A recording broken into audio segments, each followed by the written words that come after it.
dramanya. Nah, tantangannya di situ meyakinkan Yono bisa, karena kayak yang untuk adegan nangis awal dia nggak bisa, aku mas nggak bisa.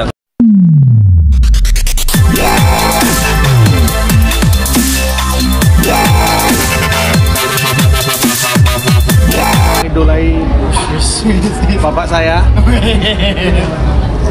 Jadi udah temen nongkrong banget sama dua orang ini, sama Dono, apalagi sama Bang Izi juga di project-project sebelumnya udah kerjasama, jadi nggak masalah kalau kayak misteri sih, aman aja. Tapi sebagai sutradara tantangannya meng-create trio Batak ini seperti apa nih di lapangan? Tantangannya ya pas scene yang non komedi harusnya ya, karena sebelumnya Yono kan belum pernah dapat scene yang sebanyak ini di film lain gitu. Di film lain mungkin dia cuma cameo atau extras. Kalau di film ini dia pertama kali jadi peran utama dan ada adegan seriusnya, adegan dramanya. Nah, tantangannya di situ meyakinkan Yono bisa, karena kayak yang untuk adegan nangis awal dia nggak bisa, aku mas nggak bisa. Ternyata pas sudah adegan, nah saya cuman bilang rasain aja ya gimana rasanya ketika kamu udah ngecewain ibumu gitu.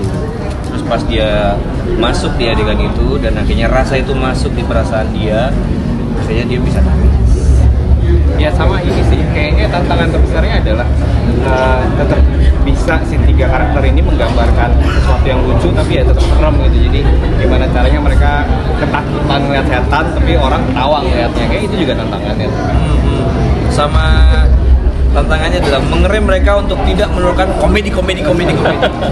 Karena semakin mereka lucu di stage, semakin kita menikmati, semakin panjang durasinya, panjang, akhirnya takut merusak benang merahnya itu ya. Tapi buat trio Batak sendiri pas tahu ada adegan realnya, kalian excited atau kayak aku kenapa harus lihat ya? Kok bisa? Saya excited tuh saya. Dia excited Saya ya. excited, saya ngerasa kayak semua orang harus melihat tubuhku sih. Karena pas kasih juga orang nggak mau. Iya, Yono paling parah sih. Aku sama Adit ya, walaupun Kita sering diskusi ya, Ben ini gimana Ben? Tapi tidak melibatkan Yono. Emang ayo. kayak nggak ada ketakutan, kayak nggak ada apa pas gimana kita ngesetnya ini harus gimanain, kita masih nego-nego, dia nggak nego sama sekali. Ya udah enak kok. Waktu tes make up aja sebelum syuting itu si Adit masih ya udahlah nggak apa-apa. Yang Yono Benny itu yang paling pokoknya jangan. Ya Benny yang paling malu-malu. Mungkin karena emang tubuhnya terlalu indah untuk masih banyak orang, Karena jadi dia menjaga itu mungkin. Karena di dalam triknya ada sini ada intan. Takut dicuri biar nggak ketahuan orang. Soalnya Benny ada bekas sesar di sini. Ulatnya. Tapi intinya mereka juga nggak keberatan karena emang udah lucu. Kebetulan lucunya udah lucu dan mereka juga yang ngasih kayak ide-ide komedi gitu Mbak. Jadi ada, Mas ini kalau pas adegan gini kita kayak gini lucu nih gitu. Ya boleh gitu. Pesan apa sih yang mau disampaikan dari film Pesugihan Santai sebenarnya? Pesan moralnya? Intinya ini bukan film tutorial buat pesugihan, tapi ini adalah film yang dimana apapun yang kalian lakukan, kalau misalkan kalau misalkan melakukan sesuatu yang instan atau melakukan sesuatu yang salah, caranya itu pasti akan apa yang datang itu pasti juga akan salah. Jadi kalau misalkan mau melakukan sesuatu, ingin memperjuangkan sebuah hal yang harusnya ini positif, caranya jangan negatif. Sama ini sih, kita pengen orang yang nonton juga bisa bersyukur gitu dengan hidupnya masing-masing. Jadi mungkin nggak perlu validasi tapi bisa menerima bahwa sesuatu itu ya cukup ada tarafnya. Sama di kondisi yang menurut saya lagi sulit ini, kita memang mungkin kekurangan harta atau mungkin uang ya, tapi yang kita lakukan mungkin hanya bisa mendekatkan diri kita pada orang-orang tercinta aja gitu.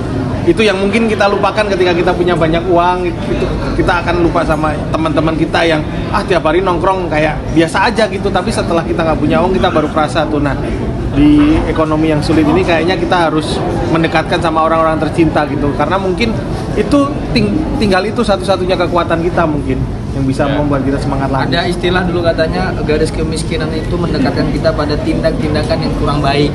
Nah contohnya adalah seperti ini sebenarnya.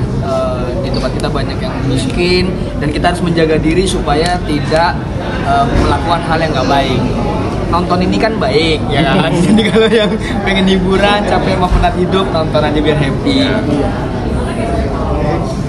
Kenapa orang Indonesia harus nonton film ini di hari pertama?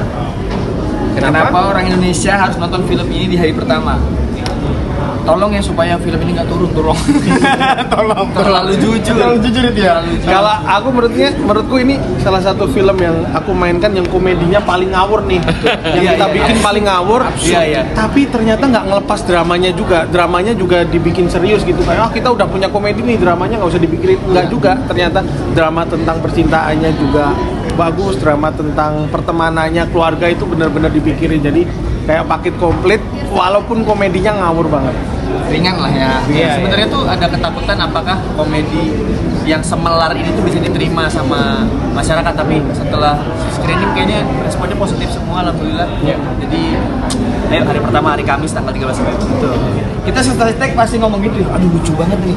Tapi kalau misalnya setupnya masuk ke kepala penonton, ini akan lucu. Tapi kalau lepas sulit nerimanya. Tapi dilihat dari respon-respon, editingnya juga itu membuat benang merahnya nggak putus, tapi absurdnya masih bisa keterima. Sama ini kenapa harus nonton hari pertama? Karena yang ditakutkan adalah kita nggak bisa menahan orang untuk jahil ya. Kan ada orang yang diem-diem ngekam terus diupload di TikTok kayak gitu. Itu kan juga merugikan dan jatuhnya membahayakan. Kenapa harus nonton hari pertama? Karena di hari-hari lain semoga tidak ada spoiler. Jadi kalau udah ada yang nge-tweet atau ada yang bikin video react terus dia ngasih tahu ya kalian udah nonton dan nggak kena spoiler. Jangan sampai ketahuan orang kalau nanti di endingnya Indra mati. Jangan dikasih tahu. Orang yang mau sampai tahu itu. Apalagi bulan ini tuh November itu bulannya film-film rame pesta banget pesta gitu. Dan untuknya kami memilih komedi horor, kayaknya belum ada musuh ya komedi horor kalau November. Musuh kita No You See Me sama Zootopia 2 Itu bukan komedi horor juga. Oke, terima kasih teman-teman semuanya.